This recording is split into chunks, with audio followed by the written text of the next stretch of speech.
बिस्मिल्लाहिर्रहमानिर्रहीम। मेरा नाम सुहेल गफ़ूर है। मैं PDS रावलपिंडी में बतौर लॉ इंस्पेक्टर अपने फ़राइज़ सर अंजाम दे रहा हूँ। मेरे पास जो मज़मून है वो crime scene investigation and medical juris है। मेडिकल ज्यूरस से मुराद अदालती तिब या कानूनी तिब के हैं।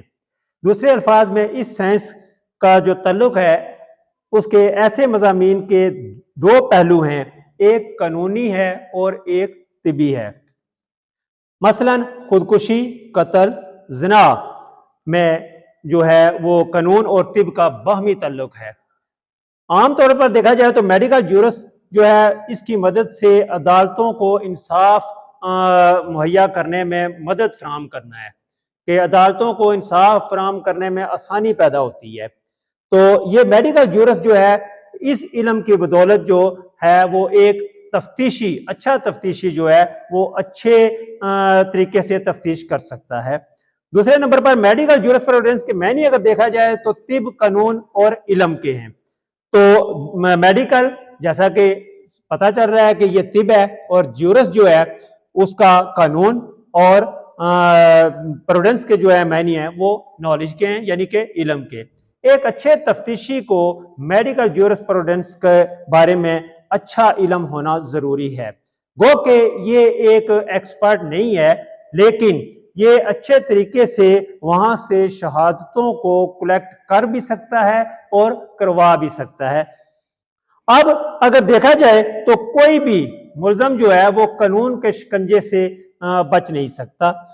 ज़िनाब जबर, कत्ल, मर्ग, इत्फाकिया, खुदकुशी और खिलाफ वज़ा फितरी में मेडिकल ज्यूरस ऐसा इल्म है जो कि नुमाया कर देता है कि आया इसमें गवाह जो है वो झूठ तो नहीं बोल रहे, इसमें एक गुनाहगार को सजा मिल सकती है और बेगुनाह जो है वो इससे इस इल्म के बदौलत बच भी सकता है।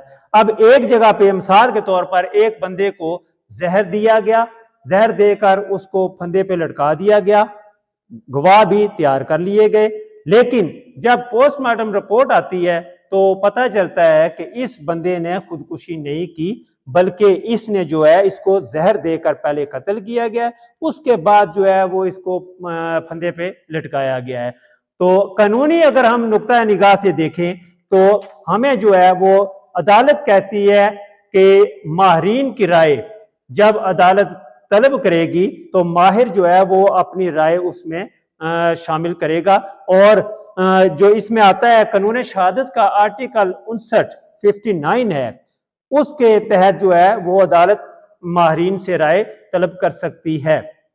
इसके अलावा जो है वो मजमूआ ज़ाब्ता फौजदारी की दफा 510 जो है वो हमें वो अहकामात से हमें नवाजती है, वो उन अहकामात के बारे में हमें बताती है कि जिसके जरिए हम जो है वो अदालतों में अपनी शहादत दे सकते हैं। अदालतों में बतौर रिटन रिपोर्ट भी उनकी शहादत को कबूल किया जा सकता है, लेकिन कुछ पेचीदा मामलात में, जैसा कि पुलिस रूल्स हमें कहता है बाब नंबर 25 फिक्रा नंबर 15 हमें बताता है कि पेचीदा मामलात में अदालत जो है वो हमें तलब भी कर सकती है, यानी कि माहिरीन को तलब कर सकती है।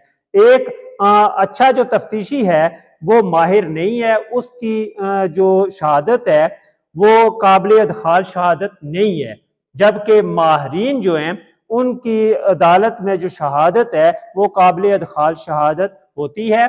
और अगर अदालत पेचीदा मामलात में ये समझे कि एक माहिर को जो है वो अदालत में तलब किया जाए तो वो उसको अदालत में तलब करके भी उससे बयान ले सकती है। तो अब रेप केस है तो उसमें हम DNA की मदद से पता कर सकते हैं, मुजरम की निशानदेही हो सकती है। उसके अलावा जो है अगर एक बंदे को किसी ने कत्ल किया, 12 बजे का टाइम उन्होंने बताया, गवाह तैयार हो गया कि 12 बजे कत्ल हुआ है, लेकिन पोस्टमार्टम रिपोर्ट में जब ये बात आई कि ये तो दिन 4 बजे कत्ल हुआ